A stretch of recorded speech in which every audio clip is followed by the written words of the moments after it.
Hi hello নমস্কার বন্ধুরা। উত্তরবঙ্গে যে পরিমাণ গরম পড়ছে সেই গরম সহ্য করা সবার দ্বারা সম্ভব না, যেমন আমার দ্বারাও সম্ভব হয় না। তো তখন আমাকে পাহাড় গাছপালা নদী ডাকে, তো আমিও কি করি 100-150 টাকার তেল ভরে চলে যাই। তো আজকে আমার উদ্দেশ্য ছিল একটা পাহাড়ি কোনো নদী বা ফরেস্টের মাঝখানে কোনো একটা নদী থেকে সব থেকে কাছাকাছি যে নদী বা ফরেস্টটা ছিল সেটা হচ্ছে সিপ্রা ফরেস্ট। এটিও কিন্তু বক্সা ব্যাঘ্র প্রকল্পের মধ্যেই পড়ে। এখানে যাওয়ার জন্য আমরা প্রথমে কামাখ্যাগুড়ি চলে যাই। কামাখ্যাগুড়ি থেকে 2 কিলোমিটার হাই রোডের দিকে গিয়ে তেঁতুলতলা নামে একটি জায়গা রয়েছে। সেই তেঁতুলতলার অপোজিট দিয়ে যে রাস্তাটা ঢুকলো সেই রাস্তা দিয়ে এক রাস্তাতেই চলে আসতে পারবেন আপনারা সিপ্রা ফরেস্ট।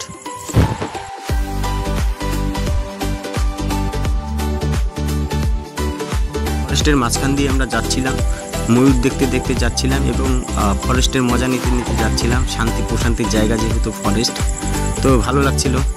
আবহাওয়াটা খুব ভালো ছিল, রোদ্র আসছিল মাঝে মাঝে, তো তার মধ্যেই যাচ্ছিলাম।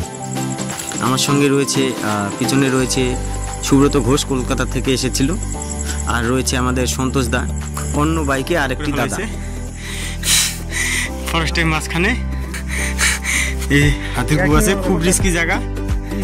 Adventure of life, adventure of life করে কিন্তু আমাদের আরেকটি অপর বাইক, সেটা স্টার্ট বন্ধ হয়ে যায়, তো আমাদের ঠেলতে হয়েছে সেই বাইকটাকে। অবশেষে ঠেলে ঠেলে এই তো খুব কষ্টে স্টার্ট ধরাইছে সন্তোষ দা বাইক, খুব কষ্টে স্টার্ট ধরাইলো, আগাচ্ছে, আমরা আগাই। তো কিন্তু প্রকৃতির মজা নিতে নিতে এই মাটির রাস্তা দিয়ে যাচ্ছিলাম।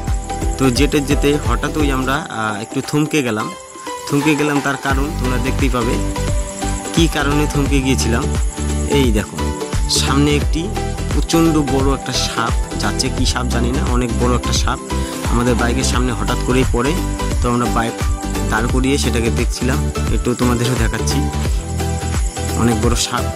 তো সাপটা যাওয়ার পরে আবার আমরা আমাদের সেই নদীর দিকে যাওয়ার উদ্দেশ্যে রওনা দিই। হঠাৎ করে দেখি সন্তোষ দা দৌড়াচ্ছে, তো পিছনে পিছনে আমিও একটু দৌড়ে গেলাম, কি ব্যাপার। তো সন্তোষ দা বললো এখানে হাতি বেরিয়েছে। তো হাতি দেখার উদ্দেশ্যে আমিও একটু নেমে গেলাম ক্যামেরাটা ধরে। এই যে দেখতে পাচ্ছ হাতিগুলো, অনেকগুলো হাতি ছিল এখানে, অনেকগুলো হাতি ছিল, মোটামুটি 18 থেকে 20টা হাতি। সব হাতি ছবি তোলা সম্ভব হয়নি, কারণ খুব রিস্কি, এখানে কেউ নেই। আমরা খুব ভয়ে ভয়ে দেখছিলাম, যে কোনো সময় দৌড়াতে পারে। তারপর আবার আমরা আমাদের ডেস্টিনেশনের দিকে রওনা দিব। তো যেতে যেতে দেখছিলাম অনেক ফরেস্টের গাছ কাটা হচ্ছে। কি জন্য কাটা হচ্ছে সেটা বুঝতে পারলাম না। অনেক বড় বড় গাছ ফরেস্টের মাঝখানে, মোটামুটি ফরেস্টে ঢোকার 4 কিলোমিটার ভেতরে এই গাছগুলো কাটা হচ্ছিল। কি কারণে কাটা হচ্ছিল সেটা একদমই বুঝলাম না। তো যাই হোক, এইভাবে ফরেস্টের গাছ কোনো অসৎ উদ্দেশ্যের জন্য কাটা হলে খুবই খারাপ সেটা। তো রাজ্যের যে অবস্থা হতেও পারে। তারপরে আমরা চলে গেলাম নদীতে। এই যে দেখতে পাচ্ছ কি পরিষ্কার জলের নদী, এরকম পরিষ্কার জলের নদী।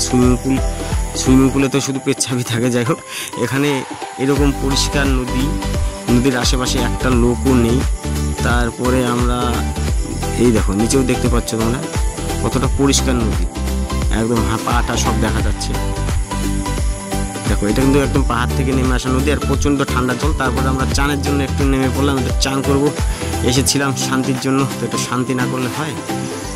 তো তারপরে একটু চান করছিলাম, একটু চাটু মারছিলাম, চাটুগুলো এখন এখানে মারছি। তো যাই হোক,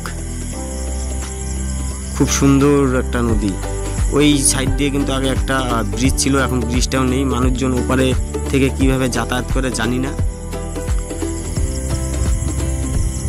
এই দেখো নদীটা কত সুন্দর। তো তারপরে একটু ডুবাডুবি চলছে আর কি, একটু ক্যাদানি ঝাপ্পাঝাপি লাফালাফি, একটু নায়কগিরি দেখানো, এই আর কি। আশেপাশে একটা লোকজনও নেই, শান্তির জায়গা, একদম খুব শান্তির জায়গা। আর প্রচণ্ড ঠান্ডা জল, এই গরমের মধ্যে এরকম ঠান্ডা জল পেলে কি আর উঠতে চায়, চাটু মারতে ইচ্ছে করে খালি বারবার। তো এই যে নেচারের মাঝখানে এইভাবে এসে চান করা মজাই আলাদা। তো পিছনে দেখতে পাচ্ছি এখানে ব্রিজটা ছিল। তো তারপর আর একটু লাফালাফি ঝাপাঝাপি দাম্পাদাম্পি করলাম। মোটামুটি আমি 30 মিনিট ধরে এখানে লাফালাফি করেছি। তারপরে একটু সর্দি লাগার ভয়ে, জয়া আসার ভয়ে উঠে এলাম। তারপরেই দেখছিলাম যে কিছু লোক উপর থেকে সাইকেলের মধ্যে কাঠ নিয়ে পার হচ্ছিল এইভাবে নদী দিয়ে, এক কোমর জলের উপর দিয়ে পার হচ্ছিল। বন্ধুরা, এই ছিল আজকের আমার ব্লগ। অবশ্যই একটা করে যদি শেষ পর্যন্ত দেখছো তো একটা কমেন্ট করে যাবে, ভালো লাগবে আর কি কমেন্ট করলে, একটা লাইক করবে। ধন্যবাদ সবাইকে, ভালো থেকো সবাই।